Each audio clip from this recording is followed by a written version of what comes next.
When Jeff Hardy sat down with Steve Austin last year, he was very open about his past problems with drugs and alcohol.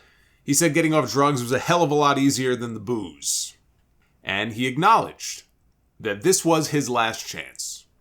He said it was a miracle that he was even still employed by WWE. It was a miracle he even still had a job after all the times that he screwed up. He was very self-aware of that. He said, I can't mess this up because I have a wife and 2 girls at home.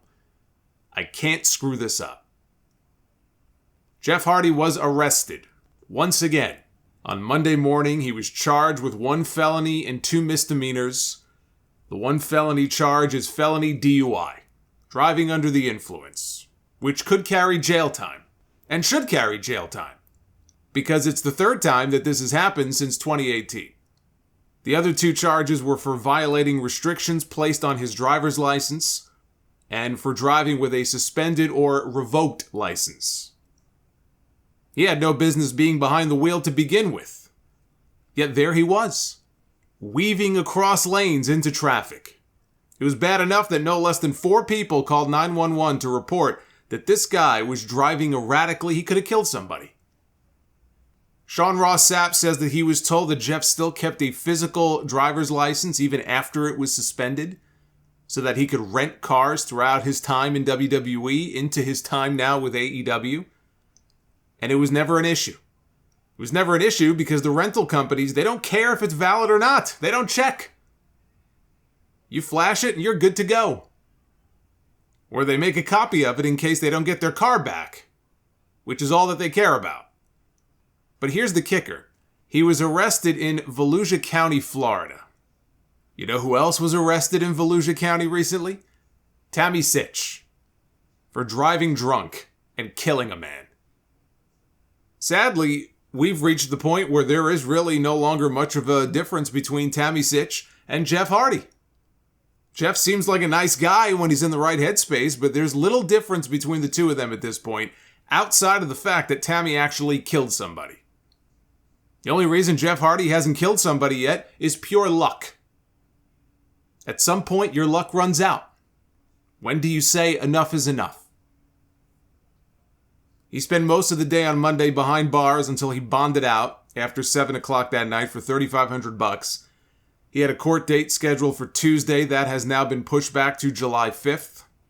According to the Highway Patrol, Hardy was observed driving a Dodge Charger significantly under the speed limit and weaving across travel lanes, swerving all over the roadway, failing to maintain his lane.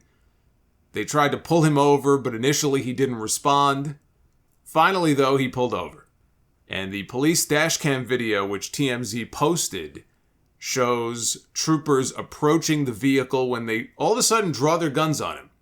You would think, well, what's a routine traffic stop? Why are they pulling their guns on this guy? The reason they drew their guns is because Jeff was seen reaching into a backpack. And they ordered him to take his hands out of the bag, and he didn't respond.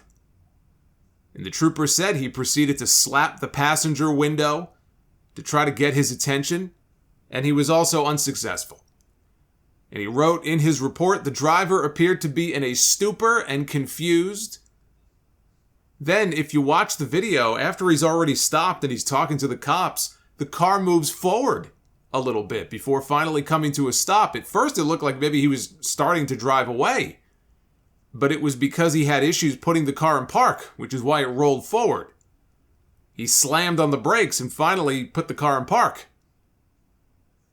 But if you watch the video, it's very clear. He's not steady on his feet. He can barely stand up on his own without stumbling around. He didn't know where his wallet was when they asked him, only that it was in the car somewhere when they wanted to see his driver's license. The trooper told him, okay, sit on the hood of the cop car. Sit over here. And instead, he sat on the ground in front of the car.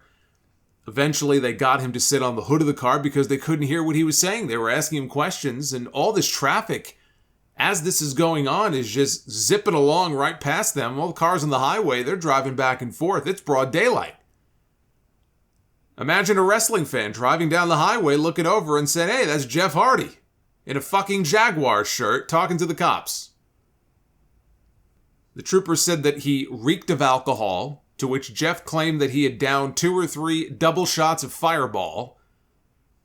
He may have pre-gamed with 2 or 3 double shots, but he drank a hell of a lot more than that. Because when they measured his blood alcohol content, he blew an 0.294 the first time and an 0.291 the second time. That is almost 4 times the legal limit in the state of Florida. This fucking guy looked like he pounded the entire goddamn bottle of Fireball. He didn't just do a few shots of the stuff.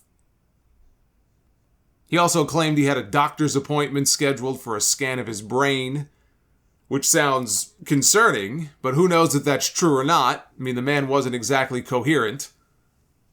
They placed him under arrest at 9:54 in the morning. There was some discrepancy at first because when the initial report came out, people were saying, oh, he was arrested at 12:45 in the morning. No, he was booked at 12:45. They brought him in at 12:45. They arrested him at 9:54 in the morning. This did not happen late at night or very early in the morning after midnight. It was almost 10 o'clock in the morning. So who knows when the party started? Who knows when he started drinking? If he was drinking all night, if he was drinking that morning before he got in the car, we don't know yet. But you know, when I made the comparison to Tammy Sytch, that may sound extreme to some people. Oh my God, how can you compare Jeff Hardy to Tammy Sytch? The woman is evil. I agree. She is. But the comparison, it really is not all that extreme. Much like Tammy, Jeff was driving with a suspended license. He knew that he had no business being behind the wheel.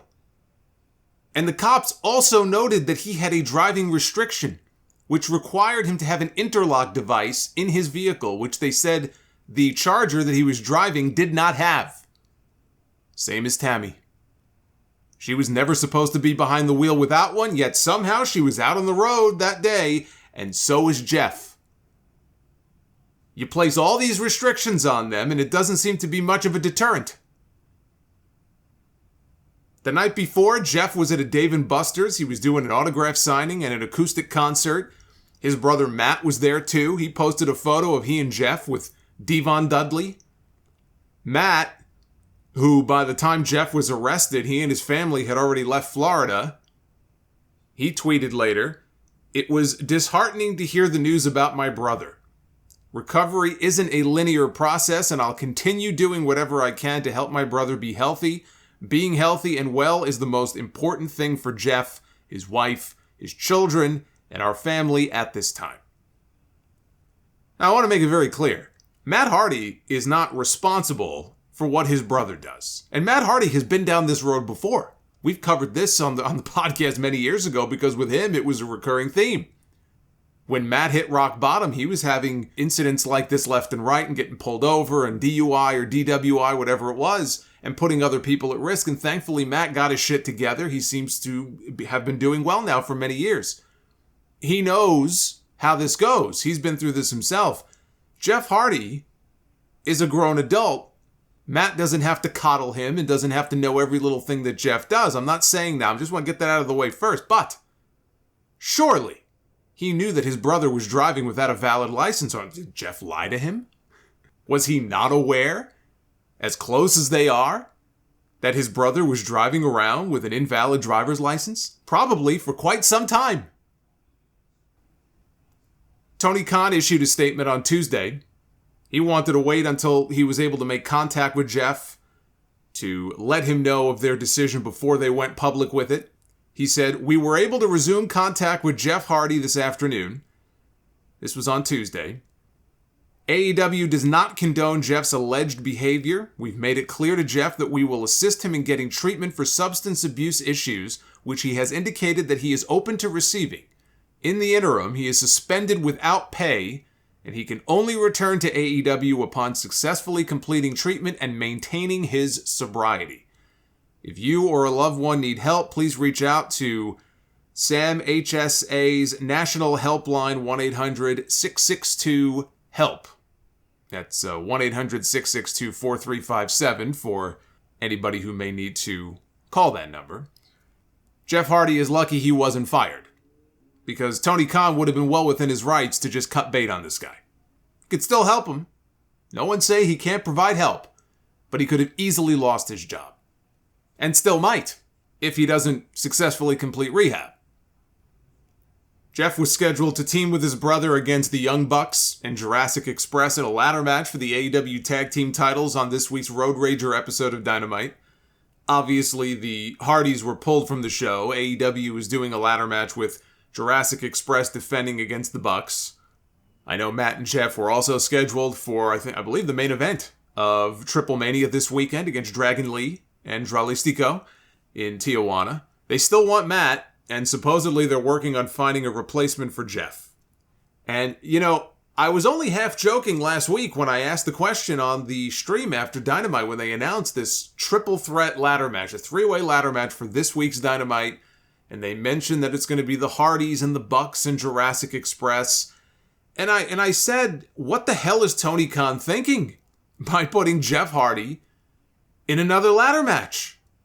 Especially so soon after he got his bell rung at Double or Nothing, and he may have been concussed, at least I think that's what his brother said.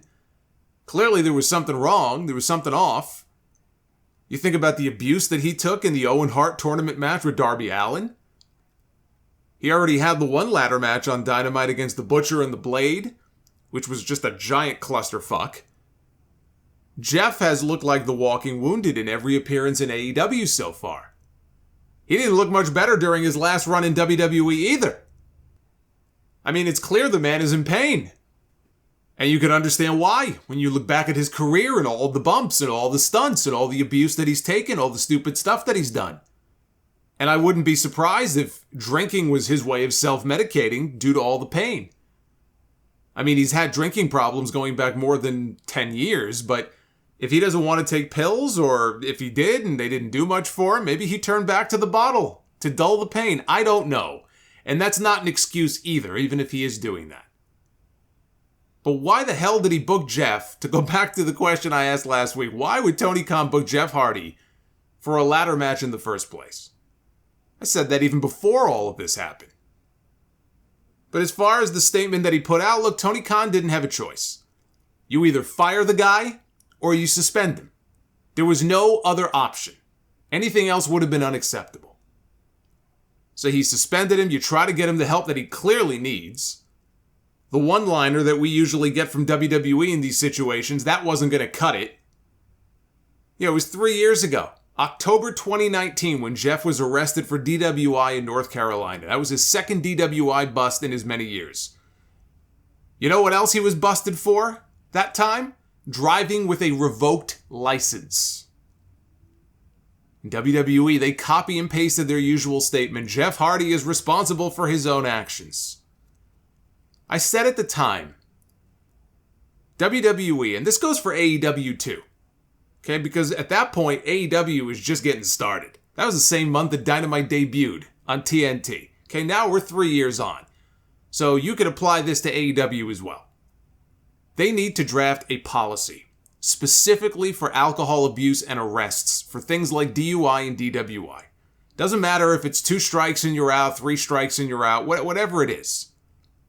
But something on paper, in writing, that spells it out very clearly. So you can't play favorites because one guy is a bigger star than the other, so they get preferential treatment. No. You have a uniform policy that applies to everyone equally. From the 24/7 brigade right on up to the bloodline. Doesn't matter who you are. And I understand they're independent contractors, and based on WWE's own substance abuse policy, I believe it only bans the use of alcohol for a period of 12 hours before they go out and perform. As far as I know, AEW doesn't even have a policy. But my point at the time was they need to do more to get through to these people, to get the message across that there's a price to be paid if you are a repeat offender. People make mistakes. Shit happens. Something happens one time. But we're talking about people, whether it's Jeff Hardy or Jimmy Uso or whoever it might be, that do it 2, 3, 4, 5 times. It needs to be made very clear there are real consequences for their actions. Tony Khan knew the risk when he signed Jeff Hardy. Jeff seemed to be doing well. And I believe at that time he probably was. And then he left to go through the crowd that one time at the live event and WWE panicked. They rightfully panicked because when Jeff Hardy does something erratic, it's the first place that your mind goes to. Is he okay? Is he on something? And it made me laugh too because there were people attacking WWE for jumping the gun, which it looks like they did, but they were attacking WWE at the time for jumping the gun. Meanwhile, every comment I saw on social media, every comment I saw on my timeline was, I hope Jeff is okay. Oh my God, I hope he didn't slip. I hope he didn't fall off the wagon. I hope he's okay. Everybody thought the same thing. It's okay to admit it. The guy has a reputation. It's the first thing that people think of. He has a track record. So of course, that's what WWE thought, and they drug tested him. They wanted him to go to rehab. He said he didn't need to go to rehab. He refused to go, and they fired him. The same exact thing that happened to him in 2003. Only this time, it looks like he was telling the truth, at least about not being on drugs. He claims the test came back clean for drugs. What kind of test was it? Would it have detected alcohol? I don't know. But by all accounts, Jeff kicked his drug habit years ago. What he's been plagued by more recently are issues with alcohol. And we never really got a straight answer about that. But they fired him. A couple months later, Jeff said the WWE tried to make him go to rehab. And when this is a couple months later with a YouTuber he was chatting with at a concert, and he was talking about it, and he said WWE tried to make him go to rehab, but he said, I'm just so over it. He said, so you want me to go away for 28 days just to save my job? No. You know what's important to me? Family. My 2 daughters, my wife. They believe in me. Fuck WWE, man. It's like a private, personal thing. I'm not going to fucking go to rehab. Those were his exact words. Maybe at the time he didn't need to go to rehab, and since then he fell back into old habits.